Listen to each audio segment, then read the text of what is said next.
Romains chapitre 12, au verset 2. Ne vous conformez pas au siècle présent, mais soyez transformés par le renouvellement de l'intelligence, afin que vous discerniez quelle est la volonté de Dieu, ce qui est bon, agréable et parfait. Ne pas se conformer au siècle présent, et ensuite être transformé par le renouvellement de l'intelligence. Discerner quelle est la volonté de Dieu, ce qui est bon, agréable et parfait. Ne pas se conformer au siècle présent suggère une séparation de par notre façon de penser, d'agir, de concevoir même la vie. Toutes nos paroles et actions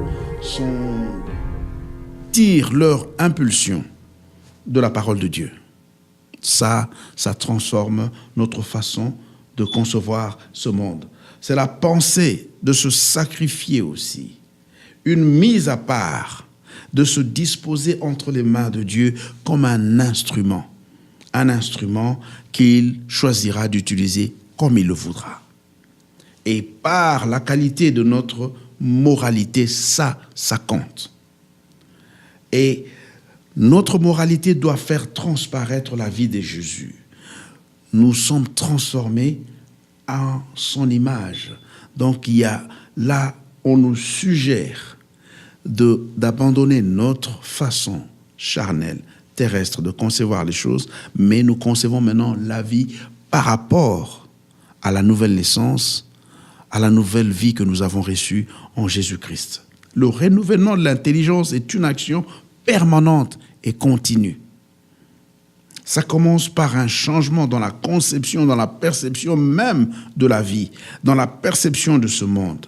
Le siècle présent qui est dirigé par le principe de vivre sans Dieu, une vie athée, le rejet de Dieu et de ses ordonnances, d'où découlent toutes les perversions, d'où découle tout ce que nous connaissons aujourd'hui, qui sont aujourd'hui adoptés, des règles qui sont adoptées comme un mode de vie. Une vie transformée et vécue avec une intelligence renouvelée par la parole de Dieu devient un culte agréable, bon et parfait. C'est la volonté de Dieu. Que Dieu nous bénisse. C'était là le pasteur Martin dans le pain du jour.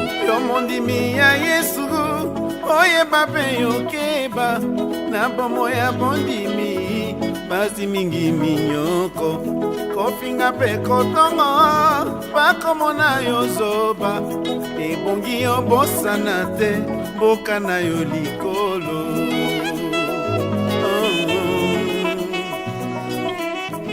yo mondimi na Yesu uye bapi